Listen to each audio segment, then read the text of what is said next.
মুর্শিদাবাদ জেলার বিশেষ করে জঙ্গিপুর সাব ডিভিশনে গত কয়েকদিন ধরে সাম্প্রদায়িক উত্তেজনা ক্রমশ বাড়ছে। ওয়াকফ বিলের বিরোধিতা ভারতবর্ষের জাতীয় কংগ্রেস রাহুল গান্ধীর নেতৃত্বে আজ থেকে নয়, যেদিন থেকে পার্লামেন্টে ওয়াকফ বোর্ডের জন্য বিল আনা হয়েছে, ওয়াকফ বোর্ডের আইনকে সংশোধন করার জন্য বিল আনা হয়েছে, সেদিন থেকেই কংগ্রেস প্রতিবাদ করছে। পার্লামেন্টের মধ্যে করেছি, কংগ্রেস পার্টির পক্ষ থেকে আমরা সুপ্রিম কোর্টে যাচ্ছি এই ওয়াকফ বোর্ড আইনটাকে বাতিল করার জন্য। কিন্তু প্রতিবাদ যেন প্রতিবাদের মতন হয়, সেই প্রতিবাদকে কেন্দ্র করে পশ্চিমবঙ্গে একটা অদ্ভুতভাবে সাম্প্রদায়িক উত্তেজনার সৃষ্টি হচ্ছে। সেখানটায় পুলিশকে মার ধর, তাদের গাড়ি জ্বালিয়ে পুলিশ কোথায় পালাবে তার পথ খুঁজে পাচ্ছে না। এই পুলিশের বীর পুঙ্গবেরা যারা অসহায় শিক্ষকদের লাঠিপেটা করতে পারে, তারা কিন্তু তাদের নিজেদের গাড়ি রক্ষা করতে পারে না, তারা কিন্তু নিজেদেরকে রক্ষা করতে না পেরে দোকানের মধ্যে ঢুকে পড়ে। আমি শুধু একটা কথা বলবো, আন্দোলন নিশ্চয়ই হবে, ওয়াকফ বোর্ডের আইনের বিরুদ্ধে আন্দোলন হবে, কিন্তু সেই আন্দোলন যেন শান্তিপূর্ণ হয়, সেই আন্দোলন যেন কোনো সম্প্রদায়ের বিরুদ্ধে না যায়, সেই আন্দোলনকে কেন্দ্র করে যেন কোনো সাম্প্রদায়িক উত্তেজনা, সাম্প্রদায়িক শত্রুতা তৈরি না হয়। এইটাই আমার সকলের কাছে আবেদন। মুর্শিদাবাদবাসী আপনারা সচেতন হন, জঙ্গিপুরবাসী আপনারা সচেতন হন, এই ফাঁদে আপনারা পা দেবেন না।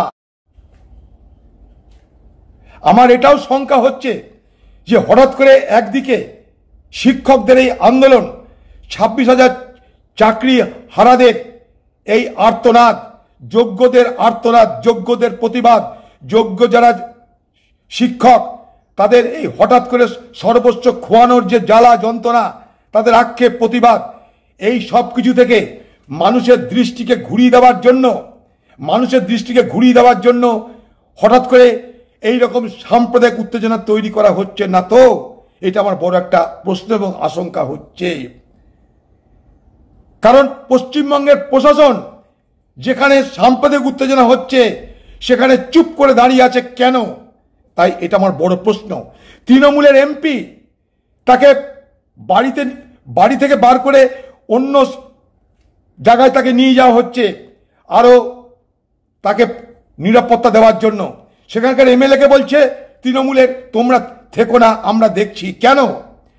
এটা পরিকল্পিতভাবে বিজেপি আর তৃণমূল একে অপরের লভ্যাংশ দেখে এটা করছে না তো? কারণ কিছু হতে না হতেই বিজেপি একটা সমাজকে জিহাদি সমাজ বলে দিচ্ছে। কেন? যারা গন্ডগোল করছে তারা কি সবাই সমাজের সমর্থন নিয়ে করছে? কিছু দুর্বৃত্ত করেছে, শামশেরগঞ্জে ঘটনা ঘটেছে, সেখানে বাইরে থেকে দুর্বৃত্ত এসে সে হামলা করেছে বলে আমাদের কাছে খবর আছে।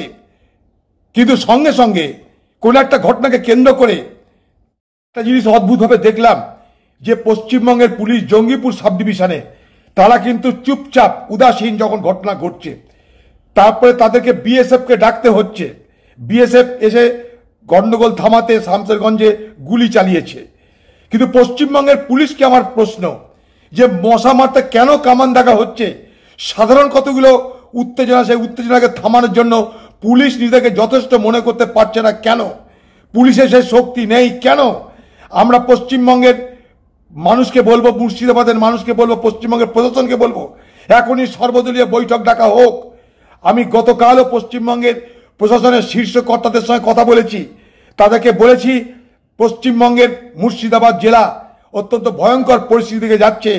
বাংলাদেশের সঙ্গে সীমান্ত আমাদের, সেই এলাকায় উত্তেজনা বাড়া মানে আমাদের কারোর জন্য ভালো নয়।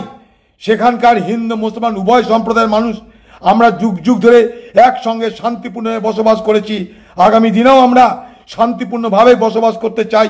সেখানে যেন কোনো রকমের অশান্তি, কোনো রকমের বৈরিতা, কোনো রকমের শত্রুতার বাতাবরণ তৈরি না হয়, এটা নিশ্চয়ই আমাদের দাবি থাকবে।